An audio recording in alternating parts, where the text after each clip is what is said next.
Hello everybody, welcome back to another video.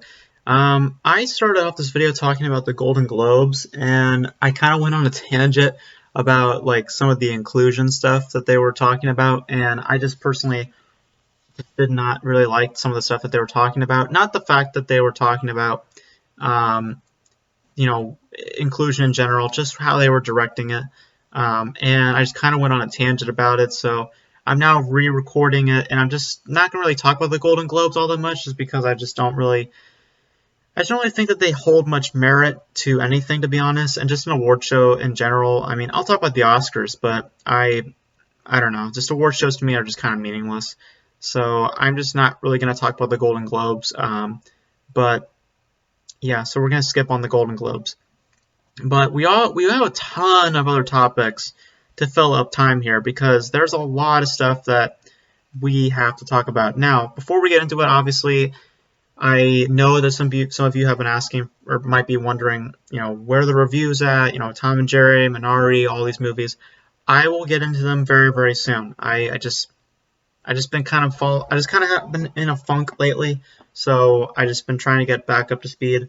So I will be doing reviews more often soon. I just have to get my spirit back into the just to say the least. But let's get into the topics for today, because there's a lot of topics to get through, and I just want to get through them all today. So let's get into it. So the first topic we're going to talk about today is Superman.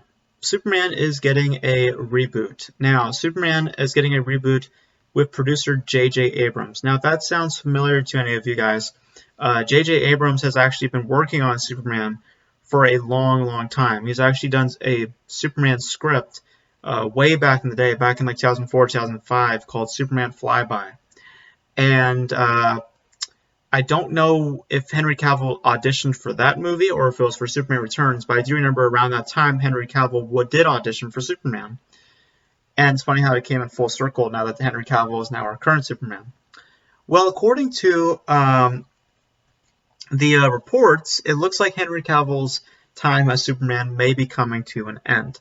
Because according to the Hollywood Reporter, Boris Kitt, a THR reporter, confirmed on Twitter that they are looking for an African American to be playing their next Superman, not Henry Cavill moving forward. Now, Deadline also reported that Ta-Nehisi Coates,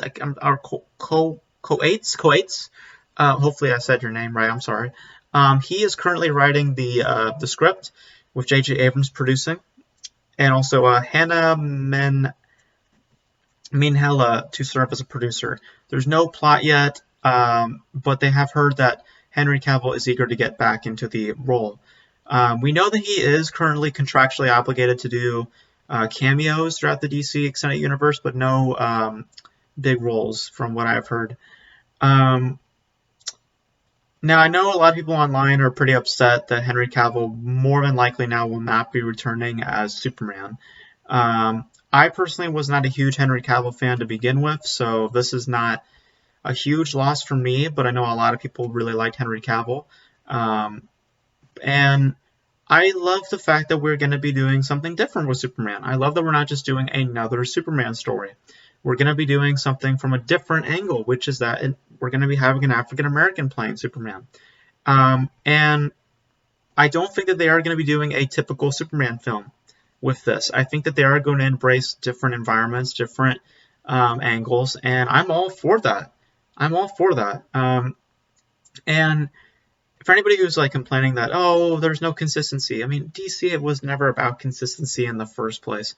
With the DC Extended Universe went all over the place. There was never really a flow to things.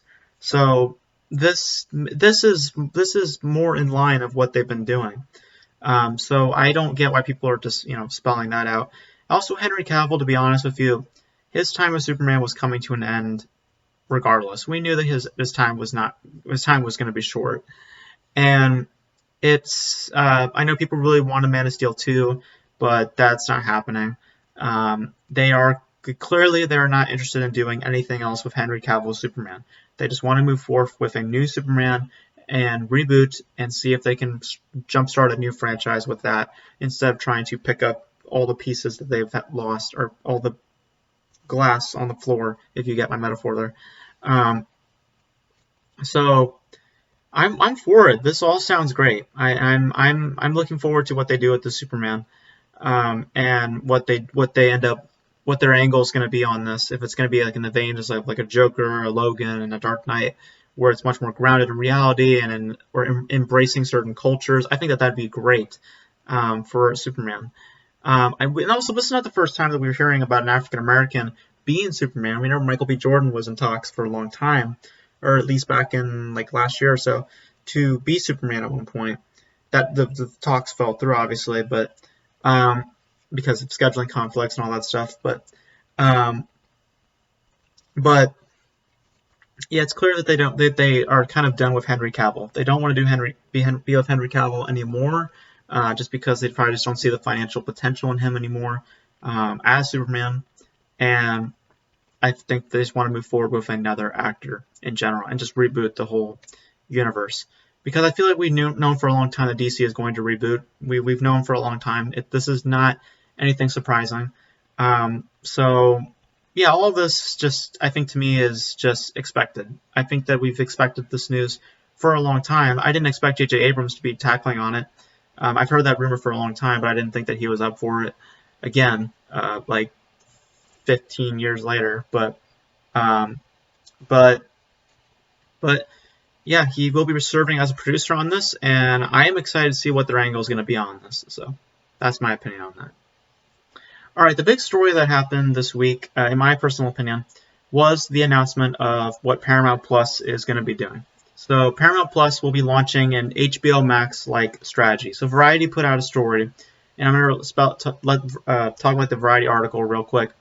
So Variety has put this out. So, quote, Paramount Pictures is entering the streaming era in a big way, one that will see the 108-year-old studio overhaul the way it releases and licenses the movies it makes.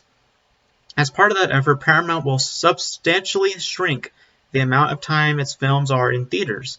At the same time, the studio has adjusted its pay TV output deal with Epix in order to provide thousands of movie titles to the nascent Paramount Plus streamer. In conjunction with Viacom CBS's investor presentation today, today being a few days ago, Paramount Pictures will disclose that it is experimenting with a shorter exclusive exhibition window for theatrical releases. Instead of the traditional 90 days between theatrical release and the first home entertainment availability, Paramount will look to a 30-day frame for most titles and a 45-day theatrical window for tentpole titles, including the upcoming Top Gun: Maverick. That's in keeping with moves by rival studios to shake up the status quo of the 3-month wait that has frustrated studio leaders for so long. Moreover, to help give some sizzle to the March 4th debut of Paramount Plus, a rebrand and expansion of the CBS All Access streaming service, Paramount plans to have two of its high-weighted titles, Mission Impossible 7 and A Quiet Place Part 2, premiere on Paramount Plus after the 45-day theatrical release window. Audiences are changing in their habits, and we want to make sure that these films are available when they're fresh after a full theatrical run. That was a quote by Paramount Pictures CEO Jim G. I can't pronounce his last name to save my life. Jim G. Paramount Plus will also have exclusive streaming rights to the Nickelodeon-branded movie Paw Patrol following its theatrical debut on August 20th.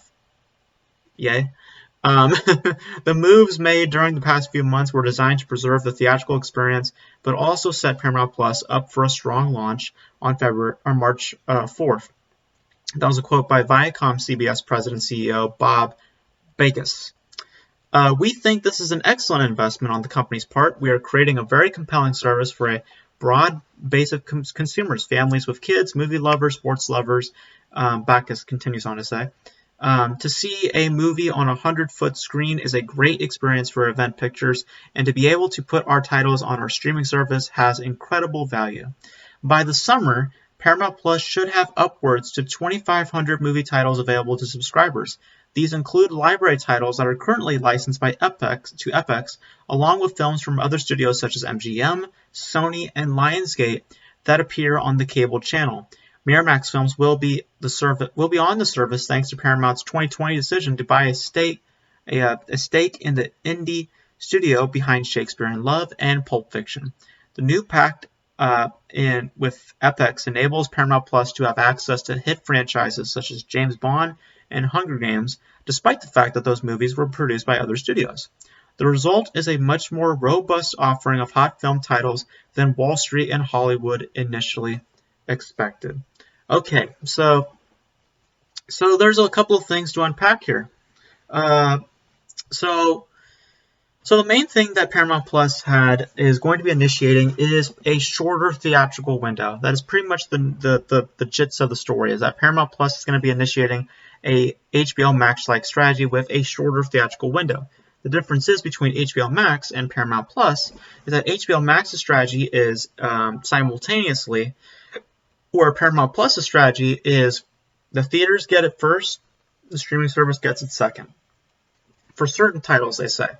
Like a Top Gun Maverick or Mission Impossible 7 or A Quiet Place Part 2, they will have a 45-day theatrical window and then be brought to the streaming service right after that instead of a 90-day window. So basically they're cutting the theatrical window in half. Now it also goes on to say a little bit about the price of the service, which we'll talk about right now, again from Variety. Quote, the base ad-supported tier of Paramount Plus launching in June will cost $4.99 a month, $1 less than a $5.99 a month for CBS All Access. Paramount Plus's premium tier, with no ads except for live programming, will be the same at $9.99 per month. In addition, the company plans to bundle Paramount Plus with other streaming packages. For example, subscribers will have a way to purchase a Showtime add-on with Paramount Plus. So, I'm gonna confirm with right now, just so I can compare and contrast compare and contrast the prices of the streaming service. So right now, HBO Max is, I believe it's $14.99, if I'm not mistaken.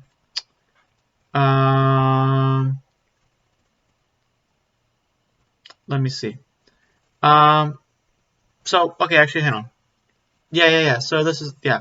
So, okay, so Paramount Plus is an interesting one because, so you don't technically get Paramount Plus on its own.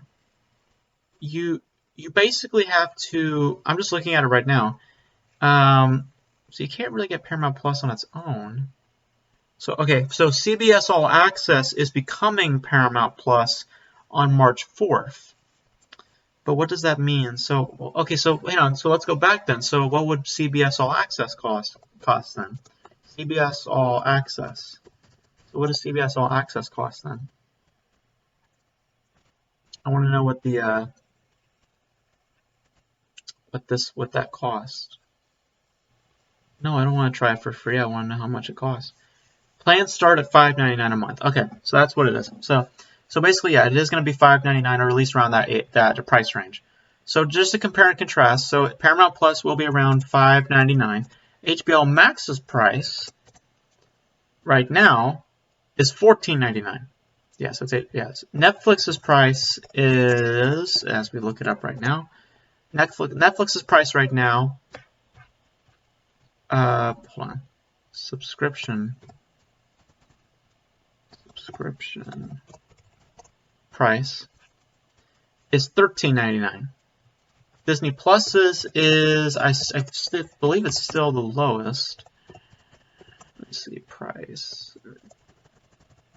I love that the Google search doesn't know what I mean by Disney Plus price. Subscription cost. That one costs $6.99. So it is right there with Disney Plus being one of the lowest streaming service price in the markets. Is it worth it? Now, I don't watch Paramount often. I don't. A lot of their films, I mean, obviously I'll watch their library, but in terms of just what they're putting out lately, I just haven't been as interested. Mission Impossible is really the only thing that I would give a shit about with Paramount. And some of the other things they try out, sometimes they work, sometimes they don't. But Paramount has been kind of in the rear mirror in terms of just the overall, in terms of the giants, because there's Disney, there's Warner Brothers, and Universal, and then Paramount's kind of in the background. But I think this is a good deal. To be honest with you guys, I think this is a good deal. I think this is way better than HBO Max's deal by far and away, because the price is lower and the benefits all go to the theatrical window. They don't go towards the streaming service, okay? And I always say that these films should be given a proper theatrical run first, and I think that you get better profit as a result from the theatrical window versus the subscription rate versus the streaming service for your tentpoles. We've reiterated this time and time again. So I think that this is a good strategy for Paramount Plus, and I think this is all good. I think this is all good stuff. I don't think that this is a bad move by any stretch of the imagination. So I'm game for this. I think that I personally will be getting Paramount Plus just so I can, be able to rewatch Mission Impossible 7 and A Quiet Place Part 2 and all those other movies. And also the price is great, like $5.99 a month. That's amazing. So yeah, I think that's a great. I think all that's really, really good stuff, and I think that all the benefits also sound very, very promising. So I'm game for that. Okay, let's get down to the trailers. There's 2 trailers that popped this week. First one came from Pixar, which was Luca, which is I believe it's a Latino, based in Latin America, or like Italy. No, I think it's Italy, right? Let me look it up. Italy, Luca movie. Because I know it's like aquatic life. I know that's what it's about, but I just want to know, like, Italy. I think that it looks cute. I like the voice cast that they have for it. Jacob Tremblay as the main character. Obviously, there's always a twist when it comes to Pixar, so I like the little twist that it's like aquatic life. I like that. So I like the animation style too. I also like the visual appearance, like just the look of the characters and all this stuff. I think that it looks very appealing. Differentiates itself very well from other Pixar films. So I think it looks promising enough. The other trailer that dropped was Army of the Dead, directed by Zack Snyder. I gotta be honest with you, I don't know how to feel about that trailer. I really don't know. I just found it to be okay at best, but I just was like, I don't know what I was watching, I know it's what I was watching, but you know what I mean, where I was just like, I don't know how to feel about that. It just kind of was meh, to be honest.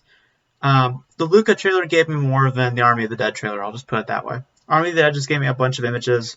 Luca gave me an actual story. So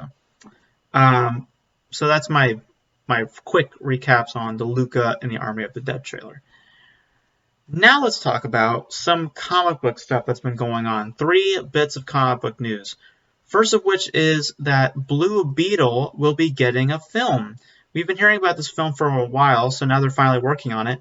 Angel Manuel Soto, who directed Charm City Kings, which I've seen all the time on HBO Max, advertising it, will be set to direct the film. Gareth Dunet, can't pronounce that name. Dunnett Alcorser, I'm butchered the shit out of the name, I'm sorry. Who wrote the remake for Miss Bala, will be set to write this script, and the production is looking to start this fall. There's no casting of Blue Beetle just yet.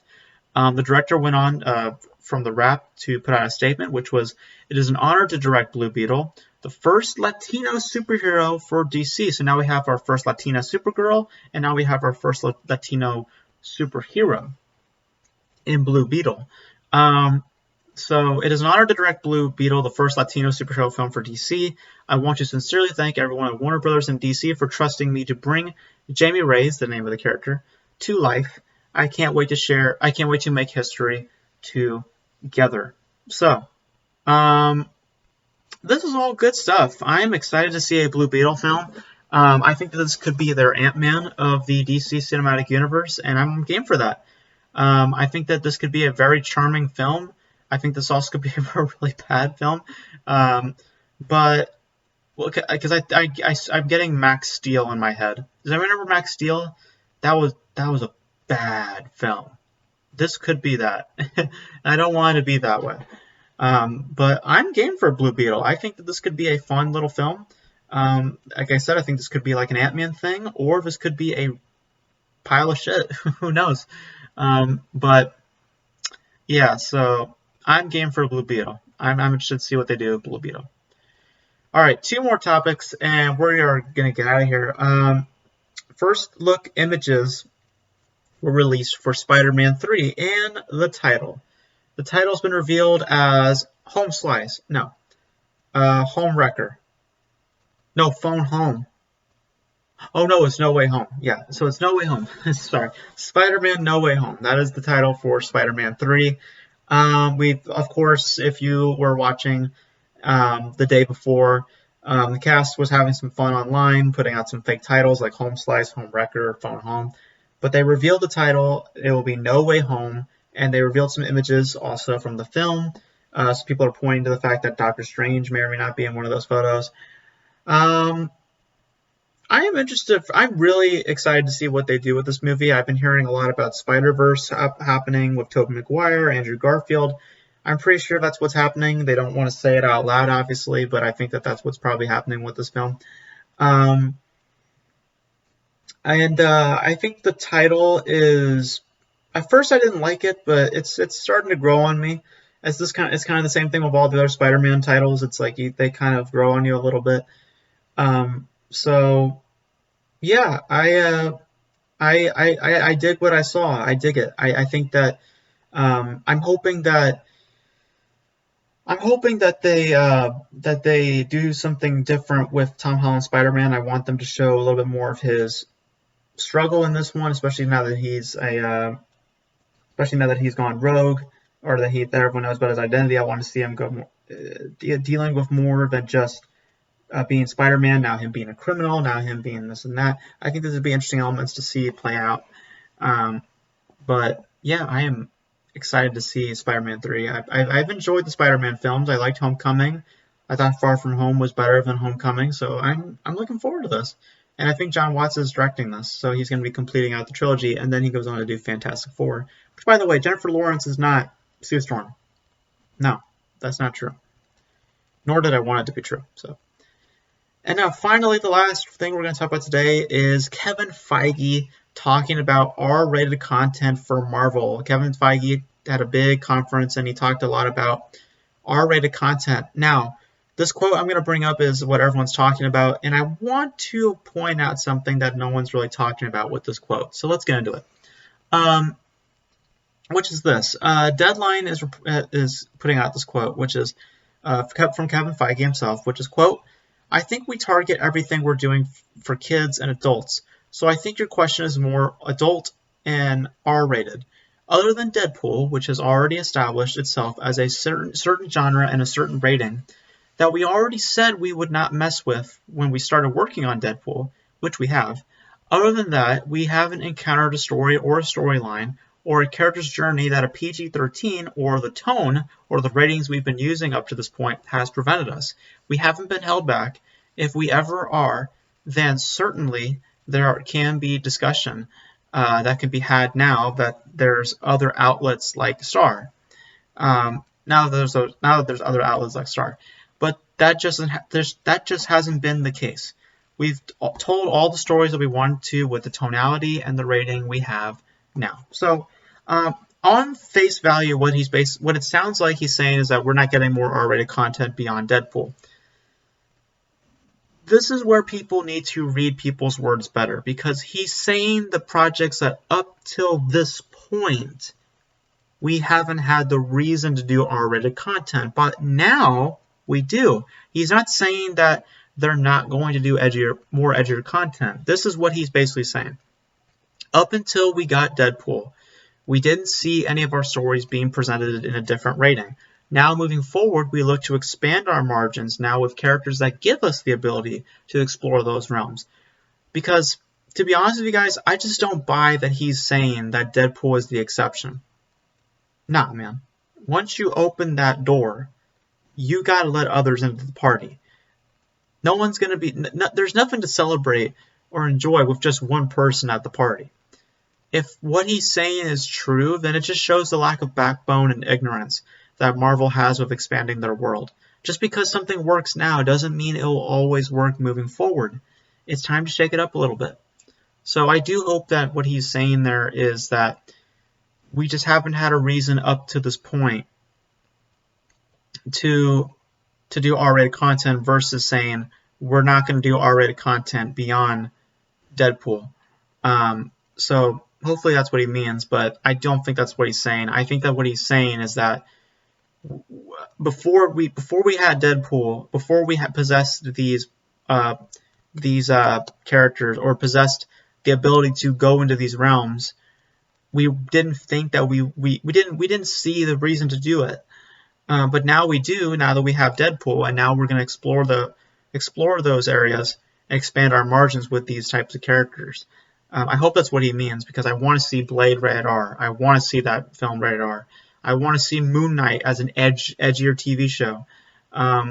So I hope that's what he means. I really, really hope Deadpool is not the only R-rated piece of content, because I really am getting sick of the type of tone and the type of atmosphere that Marvel presents. I liked WandaVision. I don't love WandaVision because the tone is something that I've seen over and over again. I really liked the last episode, episode 8, because that was a tone that I was wanting to see for a long time in Marvel. Something a lot more grounded and something a lot more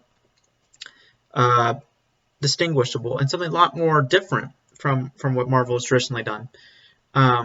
So I'm happy to see that they did something a little bit different, but I want to see them expand upon that. I want them to do that into feature films as well, with Blade or Fantastic Four. I want to see them do these things, and hopefully they do.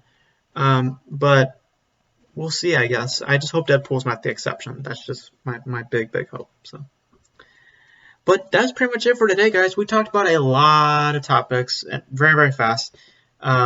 We talked about Superman. We talked about Paramount Plus. We talked about a lot of Marvel stuff going on, some DC stuff going on, and some trailers that dropped. And I kind of just spoke freely. So, if I seemed like I just kind of just didn't go much in depth with my thoughts, it's just because I was just speaking very freely on this episode. I just been a bit in a funk, and I'm just trying to get past it, trying to get back into some good spirited things. So forgive me if I'm just not in the best of spirits, but I was just wanting to do this video for you guys just so we can talk about the topics.